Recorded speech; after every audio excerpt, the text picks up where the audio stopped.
This video is sponsored by Paimote Shopping App. Paimote e-shopping application is one of the online shopping app now available on Play Store and App Store.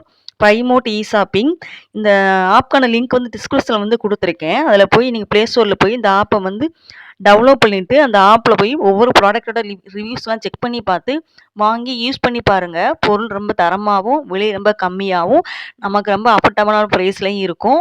வாங்கி use பண்ணி பாருங்கள். ரொம்ப யூஸ்ஃபுல்லாக இருக்கும். மற்ற வெப்சைட்டை விடையும் நம்ம கடைகளில் வாங்குற விடையும் கம்மியாக இருக்கும். நமக்கு வந்து ஃப்ரீ டெலிவரி தான். வாங்கி யூஸ் பண்ணி பாருங்கள். சூப்பராக இருக்கும். இன்னைக்கு வந்து ஒரு குட்டி கதை தான் பார்க்க போகிறோம். வாங்க நம்ம வந்து என்ன கதைன்னு பார்க்கலாம். ஒரு அழகான கிராமம்.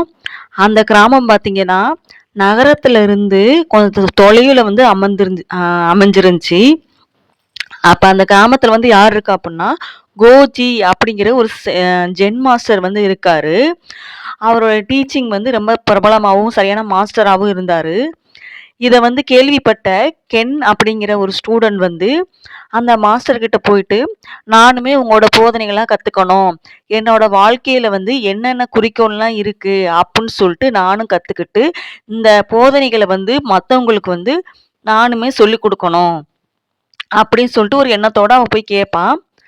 கேட்ட உடனே அந்த கோச்சிங்கிற சென் மாஸ்டர் வந்து என்ன சொல்லுவார் அப்படின்னா, சரி வா என் கூட வா, நான் வந்து உனக்கு அதை எப்படின்னு சொல்லி கற்றுக் கொடுக்குறேன் அப்படின்னு சொல்லிட்டு சொல்லுவார்.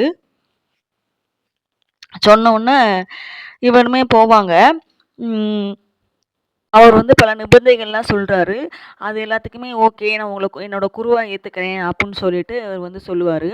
சொன்ன உடனே சரி வா அப்படின்னு சொல்லிட்டு ஒரு அடர்ந்த காட்டுக்கு வந்து கூப்பிட்டு போவார். அதோட போய்கிட்டு இருக்கும்போது இந்த ஜென் மாஸ்டர் வந்து எதுவுமே பேச மாட்டார், அமைதியாகவே போவார். அந்த காட்டுக்குள்ளே போன உடனே என்ன ஆகும் அப்படின்னா, அந்த காட்டுக்குள்ளே போன உடனே அந்த காற்றோட சத்தம், அந்த இலைகள் வந்து விழுகிற சத்தம், அப்புறம் பறவைகள் குருவிகள் அதெல்லாம் கத்துற சவுண்டு, அதெல்லாம் அவனோட காதில் வந்து ஒவ்வொன்றா போய்கிட்டே இருக்கு. இந்த சமயத்தில் வந்து அந்த ஜென் மாஸ்டர் வந்து எதுவுமே பேசாமல் அப்படியே அமைதியாக தான் இருக்காங்க. அப்படியே நடந்து போகிற வழியில் ஒரு ஆறுமே இருக்குது. அந்த ஆறை பார்த்தாலுமே ரொம்ப அப்படியே கண்ணாடி மாதிரி இருக்குது. மேலேருந்து பார்த்தா கீழே இருக்கிற எல்லாமே அப்படியே கிளியராக தெரியுது. அதோட என்ன பண்ணுறாங்க அப்படின்னா, அந்த ஆற்று பக்கத்தில் வந்து அந்த ஜென் மாஸ்டர் வந்து உட்கார்றாரு. அதோட அந்த கென்கிற அந்த சிசியனையுமே உட்கார சொல்கிறாங்க.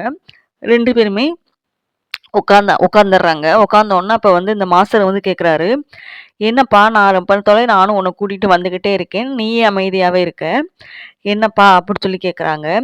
கேட்ட உடனே அதோட இவர் வந்து ஜென் மாஸ்டர் வந்து சொல்கிறாரு, சரிப்பா நான் இவ்வளோ நாள் உன்னை கூட்டிகிட்டு வந்தேன், இதுலேருந்து நீ என்ன கற்றுக்கிட்ட அப்படின்னு சொல்லி கேட்குறாங்க.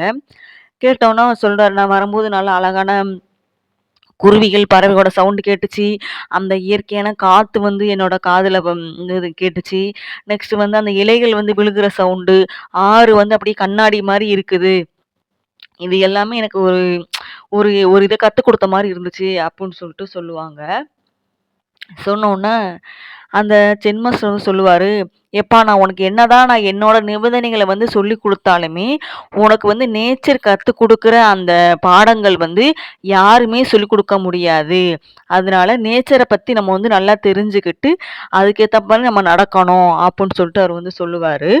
சொன்ன உடனே இவனுமே சொல்லுவான், ஆமாம் குருவி, நான் எதிர்பார்க்கவே இல்லை, என்னோட மனநிலையுமே மாறிடுச்சு, என்னோட மனசுமே ஒரு மாதிரி ஒருநிலைப்பட்ட மாதிரி ஆயிருச்சு, ஏன்னா பல குழப்பங்கள்ல வந்து இருந்து எனக்கு அந்த குழப்பங்கள்லாம் எதுவுமே இல்லாம நல்லா இருக்கு அப்படின்னு சொல்லிட்டு அவர் வந்து சொல்லுவான்.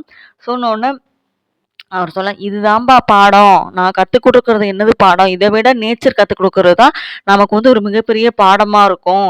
அதனால நீ வந்து எப்பயுமே என்ன பண்ணு, நீ வந்து நல்லா ஒரு சிந்தனை சிந்திச்சு அதை வந்து ஒருநிலைப்படுத்தி அந்த செயலை வந்து செஞ்சோம் அப்படின்னா அது எப்பயுமே நமக்கு வந்து ஒரு வெற்றியாக தான் இருக்கும் அப்படின்னு சொல்லி சொல்லுவார்.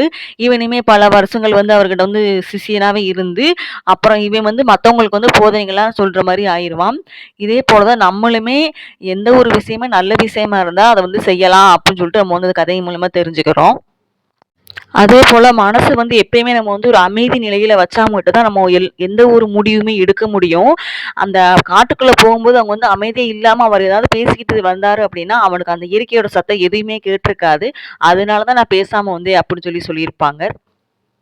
இந்த கதையின் மூலமா என்ன தெரியுது அப்படின்னா, நம்ம வந்து எப்பயுமே மனச வந்து ஒருநிலைப்படுத்தி, பக்குவப்படுத்தி எந்த ஒரு முடிவையும் எடுத்தோம் அப்படின்னா, வாழ்க்கையில வந்து நம்ம வந்து அந்த செயல வந்து சாதிச்சு நம்ம வந்து வெற்றி பெறலாங்கிறத தெரிஞ்சுக்கிறோம். Thank you.